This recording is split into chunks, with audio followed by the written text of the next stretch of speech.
এক ছিল ছোট্ট একটা গ্রাম। সেই গ্রামের এক কোনায় কাঁচা মাটির ছোট্ট ঘরে থাকত রাহুল নামে এক ছেলে।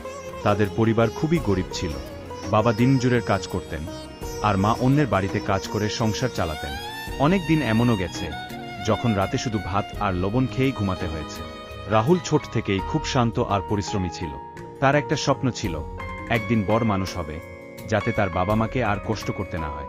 কিন্তু গরিব হওয়ার কারণে তার জীবনটা সহজ ছিল না। স্কুলে যাওয়ার সময় অনেক বন্ধুরা নতুন ব্যাগ, নতুন জুতো পরে আসত, আর রাহুল ছেঁড়া ব্যাগ আর পুরনো জামা পরে যেত। তবুও সে কখনো মন খারাপ করত না। প্রতিদিন ভোরে সে বাবার সঙ্গে মাঠে কাজ করত, তারপর স্কুলে যেত। রাতে কেরোসিনের বাতির নিচে পড়াশোনা করত। অনেক সময় পেট খালি থাকলেও বই বন্ধ করত না। গ্রামের লোকেরা বলতো, গরিবের ছেলে পড়ে কি হবে, কিন্তু রাহুল তাদের কথা শুনে থেমে যায়নি। একদিন স্কুলে বড় পরীক্ষার ফল বের হলো। পুরো জেলার মধ্যে রাহুল প্রথম হলো। খবরটা শুনে তার মা কাঁদতে লাগলেন আনন্দে।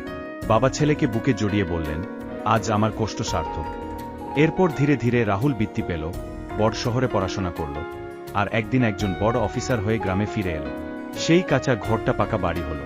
বাবা মায়ের মুখে ফিরে এলো হাসি। আমার গল্প যদি ভালো লাগে তাহলে আমার ফেসবুক পেজটাকে ফলো করো।